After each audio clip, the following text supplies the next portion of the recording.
But well, yeah, we'll definitely have to do some work in the bed itself. Up front, I think is going to be the same situation because I was looking at these inner fenders. Welcome back to the workbench where we try to make things. And what we're going to start trying to make today is Revell's Ford FD-100 pickup. I guess it was a Foose Designs truck. If you've been with the channel for a while, you probably recognize this kit because it is sans drivetrain. We use the drivetrain out of this kit in the Mach 1 Mustang we're working on. But we still have a body and a chassis and all the other parts to the kit.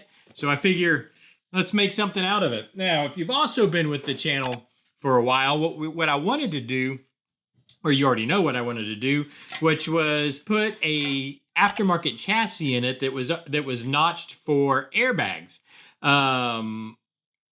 I've been unable to purchase that chassis. So my bank, the account I use for this channel, so I have two separate accounts, and or two separate banks, in fact. And the bank account I use for this channel, where I make my tens of dollars of ad revenue, it goes into that account, and I use that to buy these things.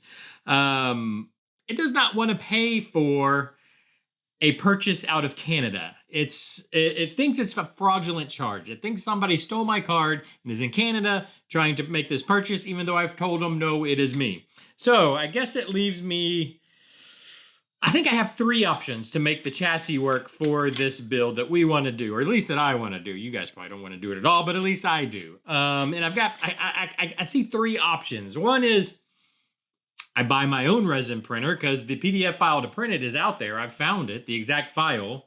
Not PDF, the STL file. So probably not going to print a PDF, but the STL file is out there. I could just purchase the file and then print it on my own resin printer. Well, like I mentioned before, the tens of dollars I make off ad revenue here probably isn't going to buy a resin printer. So that ain't going to happen. But that brings me to a second option, which is our personal account. So the other bank account that we, pay for the house with and all that kind of thing. But that has a big caveat. That involves me convincing the wife that let me use that account to purchase either the chassis or a resin printer. Now, resin printer, no go. Not going to happen. Me convincing her to let me use the personal account to buy printed plastic, probably not good. I mean, she really hasn't even forgiven me for stealing all her fingernail files and using them as sanding sticks. That one still hasn't kind of blown over yet, so I don't think that's an option either. So that leaves us with the third option for the chassis, and that's just doing it ourselves, doing it old school style. So I think what I'm going to do, well, let me clarify. What I mean by old school style is just notching this chassis, using the chassis from the kit. We'll notch it, put in airbags, all that kind of stuff. So what I think I'm going to do, what this build, the main part of this build will probably consist of, I think I'll build a little frame table, a little jig that we can attach this to. So I think I could probably just use some of these points here to attach the frame to a table, to like a frame table like you would in the real world, so that this chassis stays square. So I'll attach here, here, and here, and then I can notch in the back, and I'll probably notch in the front too, but that'll take the back will be easy because it's just a notch, and then we have a solid axle in the back. The front probably will take a little bit more work because we're moving, I say that, the more work it's going to take is we're going to have to build, we're just going to move all the suspension up, and then we'll have to build new, we'll have to build new motor mounts. We'll have to build new steering. Yeah, the steering geometry will probably, all that's going to change. So we'll have to work all that out as far as moving all that stuff up. I know you can order the bags and air compressors and pumps and all that kind of stuff. So that I'll be able to order up. That I can get here from the States, and it shouldn't be an issue to build out the full system. And then of course, I guess in the back, I've just kind of really started looking at this. We're gonna have to notch the bed in the back because the frame rails are gonna probably come up through the bed now. I don't know if we could just, I could, or it's probably what I will do, is just tub it out across. You know what I'm saying? Like we'll just build a tub across because or we can just tub it halfway across, whatever. Because back here is probably going to be our air tank. I probably want to do like a chrome air tank, and then our pumps and things will probably be back here for the air ride system. But we'll definitely have to do some work in the bed itself. Up front, I think is going to be the same situation because I was looking at these inner fenders. This cab basically sits right here, like on the frame rail. Hopefully you guys can see that. So if we notch the frame rail, it's going to have to kind of notch up through these inner fenders. So we'll have to work all that out. It doesn't seem too difficult, too undoable. I can tell you this, it's going to be way easier than the conversation I would have with my wife. So I think this is going to be the choice I'm going to make. Plus, I think it'll be a lot of fun. It'll be fun to just, instead of, it's one thing to go out and just buy parts, which I wanted to do. I wanted to do that. I wanted to also just kind of showcase the company because I think the company that's resin printing that chassis is kind of new. But I don't know. I just wasn't able to make it happen. So I think it'll be a lot of fun, to build out a little frame table, like just do the whole process.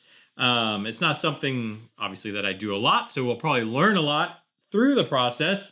Hopefully I won't be buying a second Mach, a second FD-100 kit after I goof up the frame. But that's always an option too. I think Hobby Lobby has their 40% off sale going on, so I might just run down there and get one just anyways. The other thing too that we need to talk about is drivetrain. So like I said, the drivetrain from this is in, so motor and transmission is over in the Mach 1 Mustang that we're doing for the Blue Ox Model Shop build. So we need a drivetrain. Now, I have the drivetrain from that kit. In fact, I think it's right down here. Most of it is. It's... I think it's in here. I think the block and everything is still in here. You know what? I don't even know. Anyways, I've got the engine. Where's the box lid for this? Oh, it's way across the room. Anyways, I've got the I've got the drivetrain from that kit if we wanted to use that. But I think what we'll do is an aftermarket motor because I've never done that. I've never messed with one. I think that'll be fun. What I need to know is what aftermarket motor should we put in it. If you have, an idea of what you'd like to see in it, let me know down below. I'm going to kind of take a look around and see what's available. What I want to do as far as an aftermarket motor, and then we'll kind of come to a decision on that.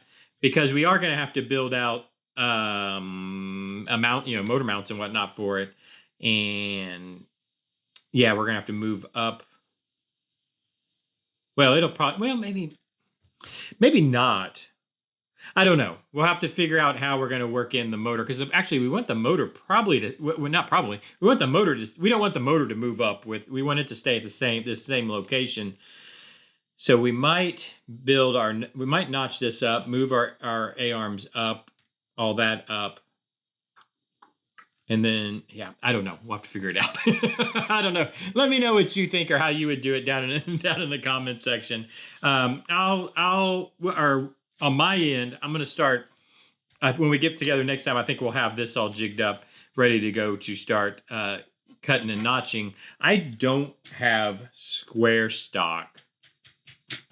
So I might have to get some. I'm gonna have to get some square stock. Makes sense. Some square styrene, some square plastic, because we want to keep the square frame rails. But next time we get together, I'll at least have this. Next time we get together on an update for the FD-100, we'll have this all on a jig so that we can get ready to cut it up and put it together. I might go ahead and just buy a second kit, just to have in the back pocket. But let me know what you would do down in the comment section. Let me know what you think about the build. If this is something that you're interested in, I'd love to hear your thoughts. Hit the like button if you don't mind. It's free. It's free to hit the like button. It helps the channel. Oh, down in the description, if you'd like to build along also, I'll put a link to this kit down in the description if you'd like to do that. Subscribe. I think there's like a hype button now. Is there a hype button now? I don't know. All these new things. If there's a hype button, push the hype button. Sounds cool. Anyways, do all those things everybody tells you to do on YouTube, and I'll see you tomorrow. Bye-bye.